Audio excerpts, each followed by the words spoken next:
Everybody that's part of the HR, they were all just standing over the top of me in a circle. I felt so scared. I let them have power over me because I started crying in there. You give me a vibe and a feeling like one I won't never see again. This music, like I said, she won't heal it. Like one I won't never see again. We blow the smoke. Hello, my queens and kings. It's your girl Maroon Nikki back again, time again with another video. Yeah. I have a prison story time. This prison story time was terrible. This is less about the inmates and more about my experience as a CEO because I don't want to neglect that. I want y'all to really understand what it was like for me as a CEO. I feel like you gotta be a little bit crazy to be able to function properly in that environment, but I'm all the crazy that some of these people was looking for and they couldn't deal with it. So let's talk about this story time. I will say this, working corrections, there's a lot of politics amongst the officers. They play favorites. There's the good old boy system or whatever the fuck. It's real. A lot of my problems came from like the fact that I wouldn't conform. You know what I'm saying? So when I say that, I mean like I didn't gossip with the other officers. I didn't click up with the other officers, nor did I tell my personal business to the other officers because I feel like that is not something that is going to increase my paycheck. So if me and you sitting in a room and you gossiping, they used to look over me and be like, what are your thoughts on that? And I said, I just want to know how this is going to increase my paycheck talking about this person. And they used to feel a way about it. I used to speak my mind like, I'm not about to do this with y'all. I've never been a follower. I will always be different. So it's like, why are we gossiping about this person? And if you are gossiping, do they know you feel this way? Have they heard this from your mouth? Oh no? Then what are you doing? A big issue also is that there's a lot of lack of communication. There's too many chiefs and not enough Indians, if that makes sense.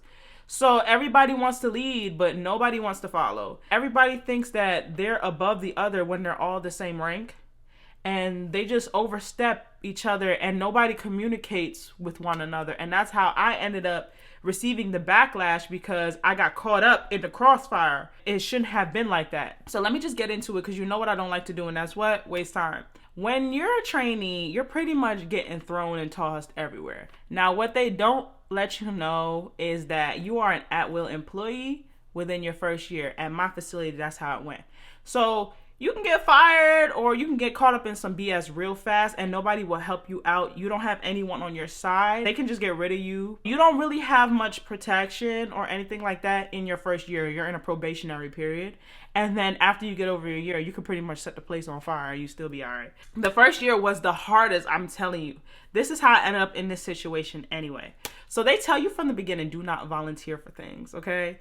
When they need volunteers, a lot of times you're not going home on time and you're not getting paid extra because you're just a trainee. So they're not going to do that. Whenever they would ask for volunteers, everybody would just flee the scene. Like nobody was trying to be around. When they used to call us out trainees, we would shadow one officer and then come out to assist with breakfast, lunch, and dinner in the chow halls. I just so happened to be out there.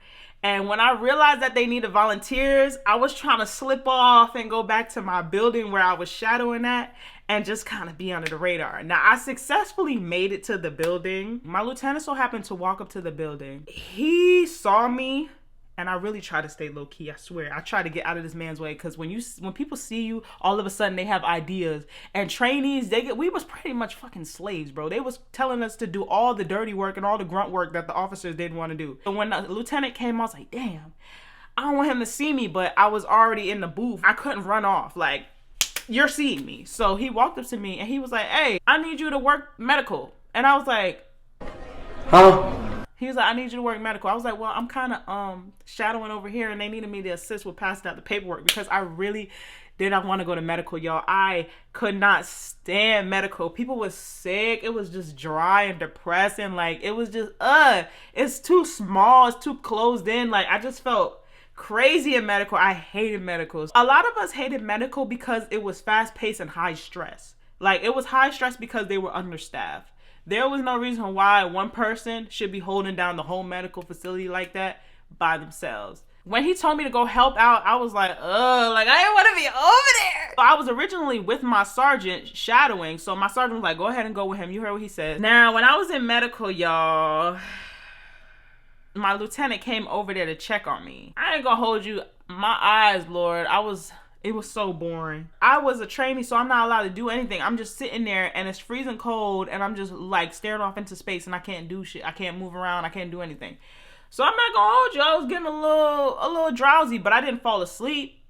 Stop the cap. Stop the cap. My lieutenant came around the corner. He was like, you good? And I'm like, yeah, I'm okay. So he was like, okay, I'm just gonna give you a task because you seem like you're not doing anything. And I'm just like, okay. But low key, I'm like, fine, give me a task because the faster I get the task done, the faster I could leave because this is too much. This is very boring. So when he talked to the person I was shadowing, he was like, have her do this, that, and the third.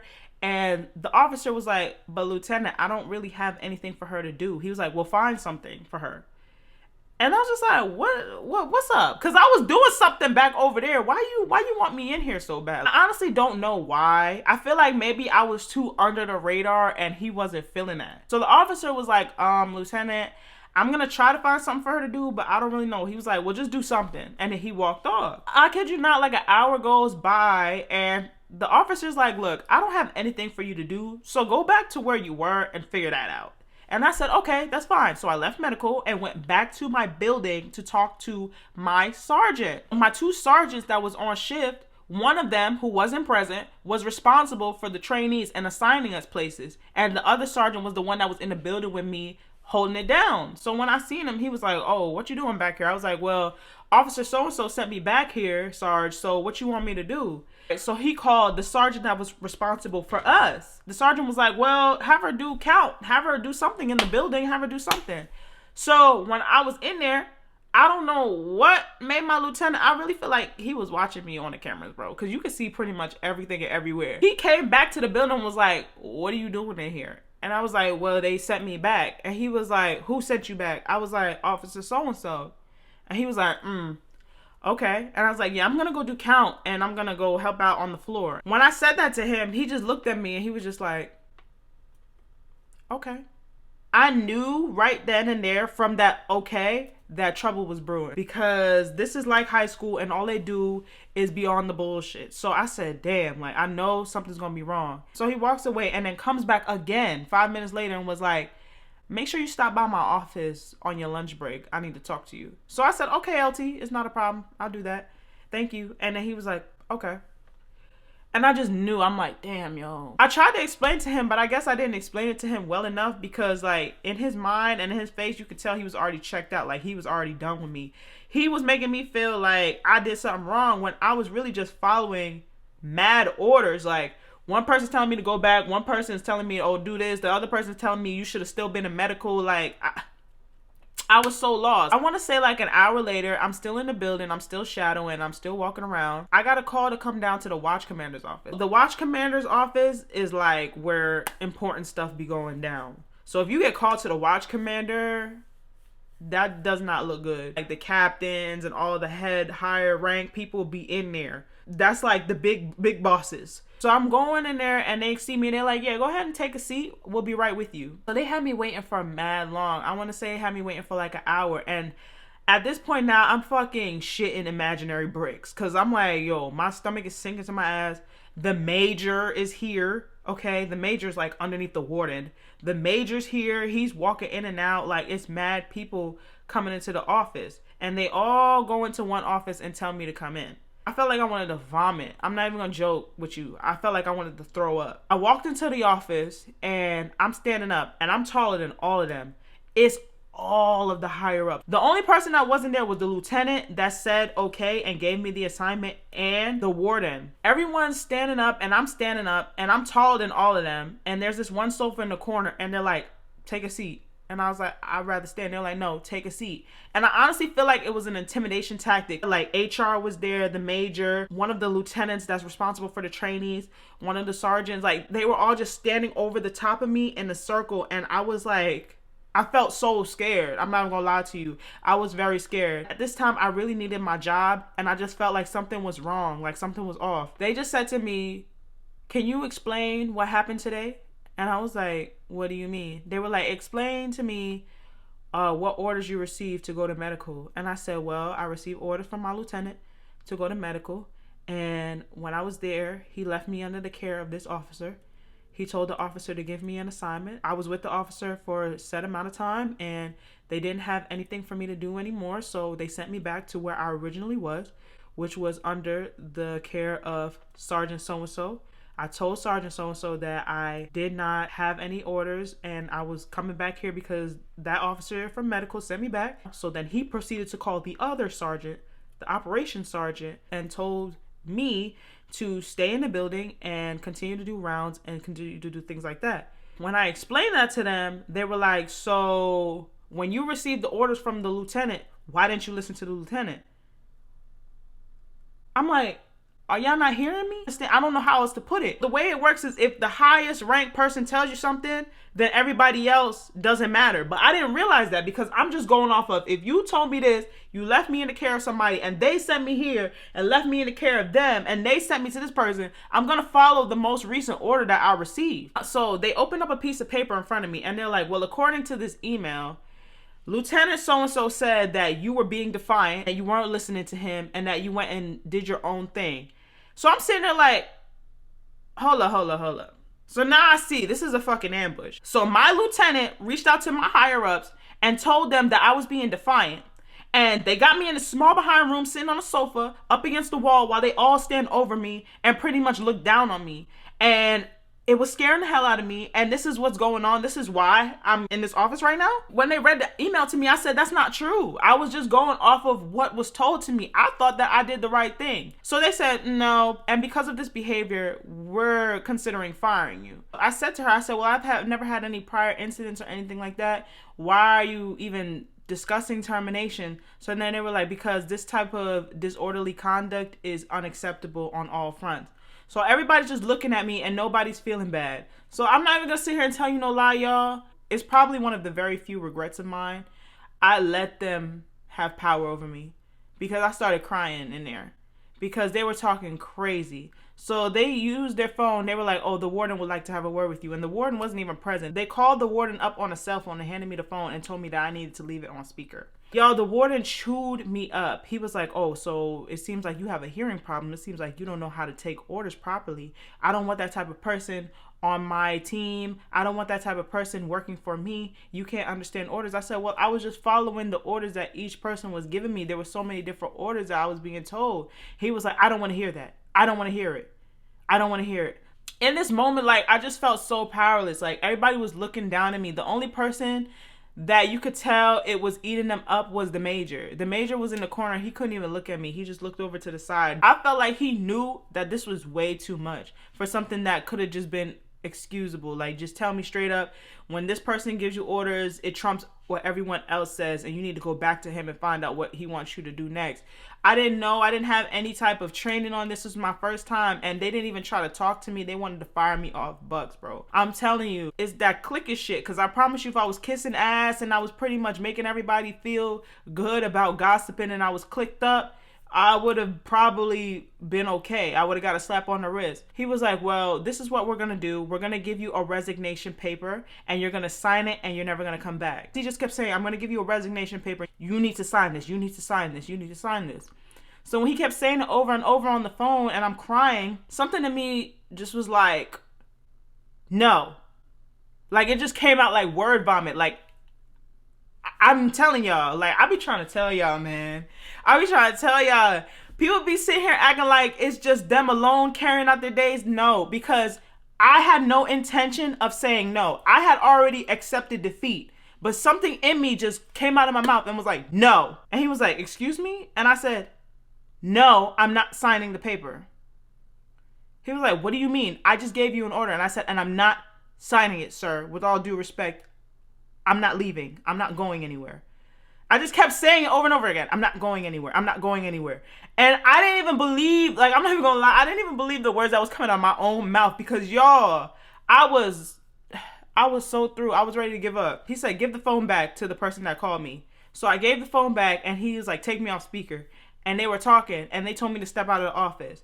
By then, the lieutenant that reported me stepped in, and he see me crying. He see me a mess. He didn't say anything. So when they pulled me back into the office, they said, okay, we're going to suspend you. You better be happy that we're doing you a favor. We should have fired you. We should have this, that, and the third. They were like, we're going to suspend you, and you're going to be suspended for 10 days without pay. In that moment, they had me feeling like I should be grateful. So I was like, thank you. Thank you so much. Thank you for giving me that opportunity. But whole time, that was a whole tactic. Like, they were trying to break me down. They were trying to break me down, y'all. Like, you don't even understand what they were in here doing. This is like some mind games that they was trying to play. And then I forgot to mention that the major pulled me to the side after this meeting and was like, I see how you could have got that mixed up. You weren't really that wrong. And this, that, and the third. I'm sorry this is happening to you. But I'm thinking to myself, you are so high in rank. Why didn't you say anything during the meeting? You're a pussy. You're a pussy.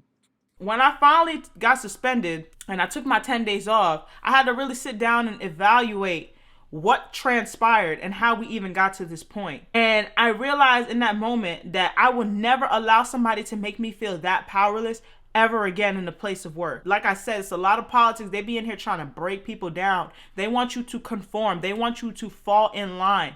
And I just feel like the stuff that they want you to fall in line for doesn't benefit you. It's literally there for people's own enjoyment and entertainment. And that has nothing to do with how we work together as a team. I don't fuck with y'all.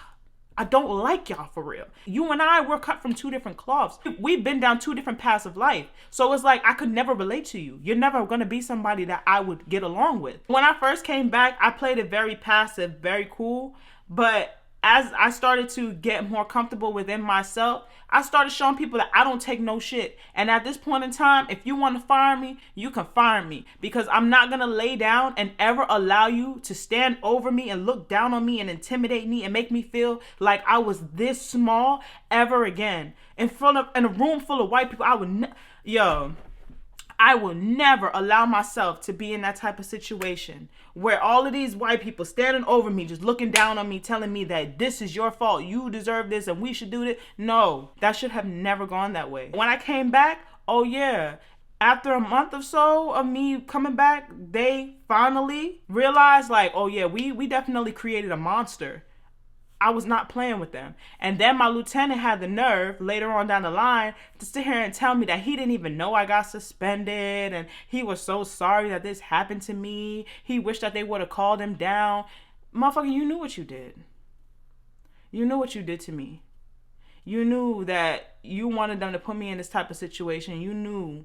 And this is what you allowed. So when he apologized to me, I accepted his apology. But in the back of my mind, I knew that he was a snake. A lot of them are. Yeah, they were spreading mad rumors about me that they couldn't prove and this, that, and the third. These are my sergeants, my higher ups, mind you. So it was just like, I just didn't put it past nobody. All of them were snakes. And that's why they didn't like me like that when I came back. Because I came back vicious. I came back so vicious, y'all. I was not here to play. I came back ready to take on all battles. I wanted all smoke. Like, I didn't have no time to play with nobody because I would never allow myself to feel that small ever again. But y'all, that's the end of my story time. I'm not going to go on and on about it too much more. I want to thank you for watching this if you're still here. Because I definitely just, this was one of my longer story times because I had to get it all out, y'all. It was crazy. But even though I say corrections is a good job and stuff like that, when you finally find what works for you, I went through a lot of bullshit. Don't think that I just had like the best experience. I went through a lot of stress and a lot of problems with the other officers because of their own personal agendas. So I would definitely get into that a lot more. And I would definitely give y'all more pointers on how to carry out yourself during corrections. After I went through all those humps in the road, it was very smooth for me going down the line. Lord, baby, let me tell you something. The devil is so busy in that type of environment. You have to be a little strong to deal with that, or just a little crazy, or both, to survive that. So my queens and kings, I want to thank you so much for still watching if you're still here, because I'm definitely wrapping this one up and I'm going to happy hour where I can get my shrimp and my drinks for $3. Okay, I'm taking myself on a date. My queens and kings, you know what I want you to do, and that's what? Stay blessed and stay royal. And I will see you in my next video. Bye-bye.